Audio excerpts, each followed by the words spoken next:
Tales of Stattendor, The Unlikely Company, Chapter 1, The Sword of Axanar, Part 7.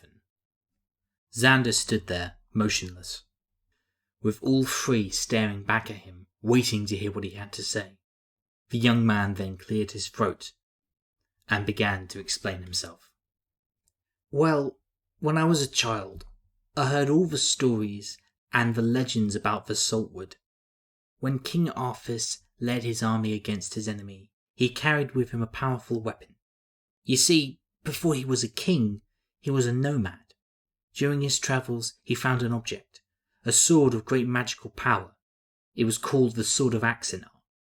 He carried this sword with him throughout his whole life, from when he unified the 12 tribes, when he first proclaimed himself king, when he built the first castle, and even up to the day he died on the battlefield.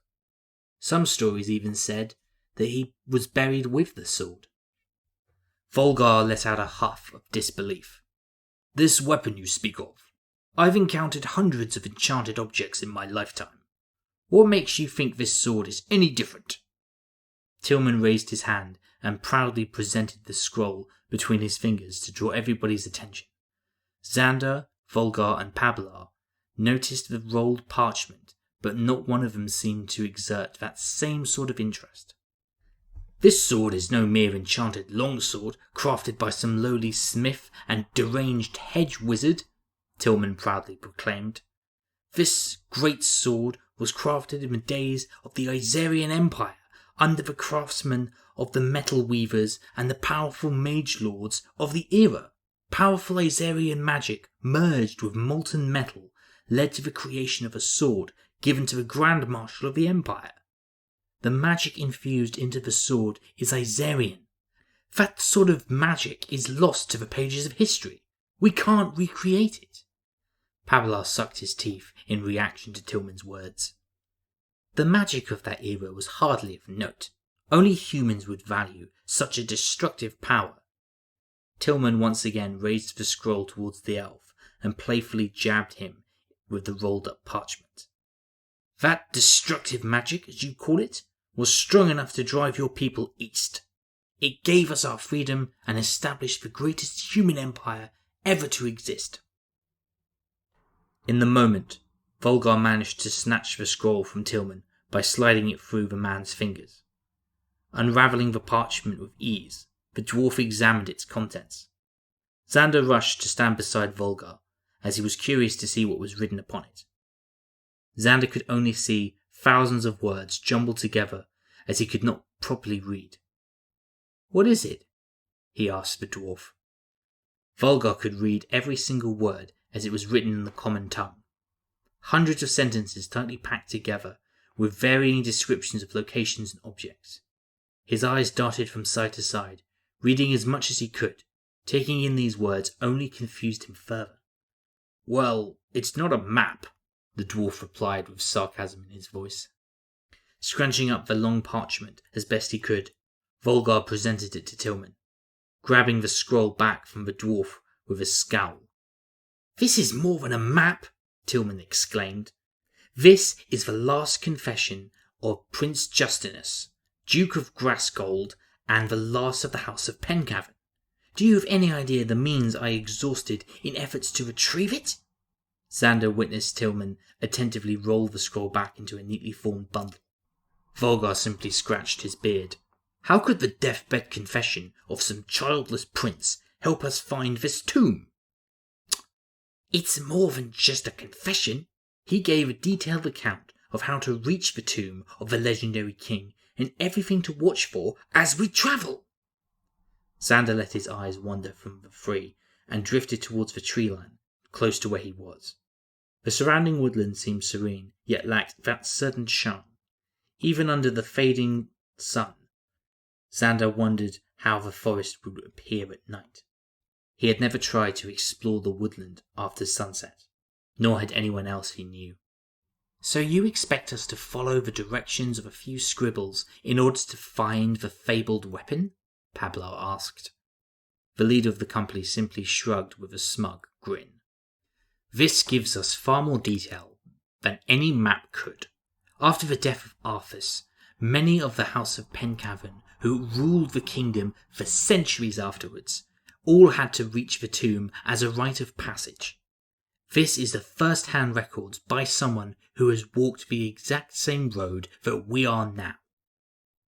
Volgar shook his head. How can we trust the legitimacy of that confession? Where did you find such a document? The Imperial University of Valkyria, Tillman retorted. I have had the confession verified by numerous historians, and it is real. It even bears the royal seal of the now extinct house. How much more proof could you possibly need? Both the dwarf and the elf shared a look of concern between each other, as neither felt certain regarding this matter. Xander returned to the situation at hand. He noticed the uncertainty of both. Before he could ask anything, Volgar raised his hand and pointed it at Tillman with great annoyance. We shall follow you still, but know this, he stated harshly. I expect you to increase the rate at which I and Pablar will be compensated for. We expect to be given a third of the fortune you expect from this expedition. Is that clear? Without any resistance, Tillman simply nodded in compliance. With the issue seemingly resolved, Volgar and Pablar eased in their stance. Xander watched as the two adventurers lowered their weapons and seemed to ease in their stance. The dwarf looked over to the young man. Xander could see Volgar let his crossbow rest against his shoulder. You coming, boy? He inquired. Xander watched as Tillman continued on his way, leading the company onward. Pablar was quick to follow, while Volgar lingered a little while longer. He and Xander remained where they were. He struggled to understand the situation. Were you about to kill Tillman? He asked cautiously. Volgar let out an amused chuckle before turning away. As the dwarven adventurer trailed behind his elven friend, Xander, in turn, followed him. More likely that Pablar and I would have given him a good throttling, Volgar remarked brashly. But how could the two of you turn on your friends so suddenly? Volgar could no longer contain himself and broke out into a fit of hysterical laughter. His deep voice could be heard in all directions, as Volgar's bellowing broke the unnatural silence which lingered over the forest. Brushing away a single tear from his eye, the dwarf gradually regained his composure. That Trevi is no friend of mine, Volgar shared with Xander. I met him and Pablar in a tavern up in the provinces, regarding a possible job. We both joined him, as he offered us a great deal of coin for our services. As I, like my elven friend, am an adventurer, our services are not free, as we have a livelihood based upon our work. Xander didn't recognize one of the words. I hate to ask, but what's a Trevi? Volgar simply shook his head. Ancestors forgive you. You really are green. Trevi, it's short for Trevendale. Our friend, Mr. Peister over there, is from Trevendale, that merchant republic up north. You probably don't know about it being so far south. Xander thought about the dwarf's words as he strolled through the forest with the others. Further ahead, he noticed Tillman had stopped. As Pablar joined their leader, both Xander and Volgar watched as Tillman pointed to something further ahead. What have those two found? Volgar pondered. Both Volgar and Xander approached the pair, who seemed fixated upon something in the distance. As the two approached, Tillman once again unravelled his scroll and held it up for both he and Pablar to read. Xander looked over his shoulder and noticed a clearing. Standing only a few feet away was a stone wall. Nature had begun to crawl up off the surface as weeds and vines tried to grow along the stone after centuries of isolation. Xander looked over to Tillman and saw him almost glowing and gleaming with excitement.